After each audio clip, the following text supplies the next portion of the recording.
Hello বন্ধুরা, কৃষ্ণা কিচেনে সবাইকে স্বাগতম। আজকে আমি চিকেন স্যুপ বানাবো। তার জন্য আমি এখানে বাঁধাকপি, পেঁয়াজকলি, পেঁপে, গাজর কেটে নিয়েছি। কেটে আমি এই সবজিগুলো ভালো করে ধুয়ে নিয়েছি। আর এখানে আমি 250 গ্রাম চিকেনও নিয়ে নিয়েছি। চিকেনগুলো এবার ছোট ছোট পিস করে নিয়েছি। আর এখানে আমি একটা বড় সাইজের পেঁয়াজ কেটে নিয়েছি, একটা টমেটো, 4-5টা গোটা কাঁচা লঙ্কা নিয়েছি। আর এখানে 7-8 কুচি রসুন কুচি কেটে নিয়েছি। এবার আমি গ্যাসের মধ্যে কড়াইটা গরম হতে দিয়ে 2-3 চামচের মতন সাদা তেল দিয়ে দিলাম। সাদা তেলটা ভালোভাবে গরম হয়ে গেলেই আমি এখানে 1 চামচ মাখন দিয়ে দেবো। আর আমার এই স্যুপটা বানাতে বেশিক্ষণ সময় লাগবে না, 4-5 মিনিটেই স্যুপটা বানানো হয়ে যাবে। আর শীতকাল মানেই তো স্যুপ, সবাই বাচ্চারা পছন্দ করে নতুন নতুন সবজি দিয়ে।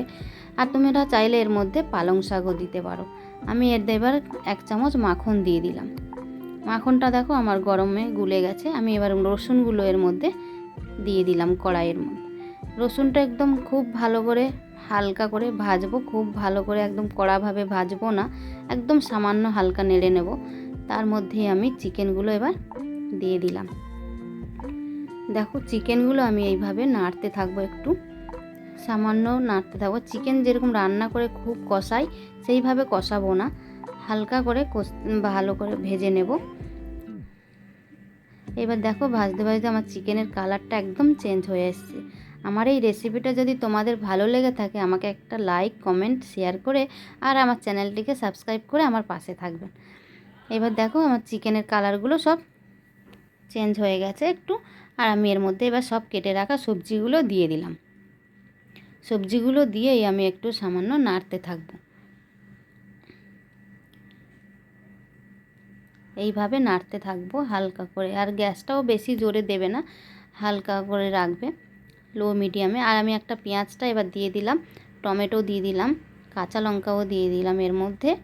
তোমরা যারা ঝাল পছন্দ করো তারা লঙ্কাটা যখন সেদ্ধ হয়ে যাবে তখন একটু দলে নিয়ে খেতে পারো। আর যারা ঝাল পছন্দ করো না তারা একদম লঙ্কা না দিলেও চলবে।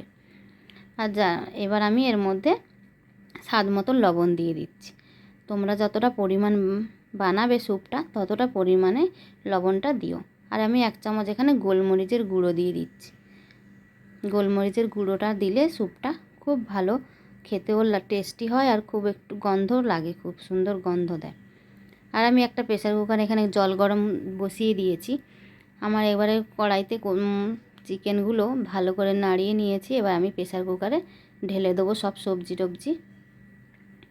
দেখো এইভাবে আমি সবজিগুলো দিয়ে দিয়েছি দেখো প্রেসার কুকারে। আর এবার আমি একটা বাটিতে 3-4 চামচ কর্নফ্লেভার গুলে নিচ্ছি। তোমরা চাইলে এর মধ্যে অ্যারারুটও দিতে পারো, ময়দাও গুলে দিতে পারো।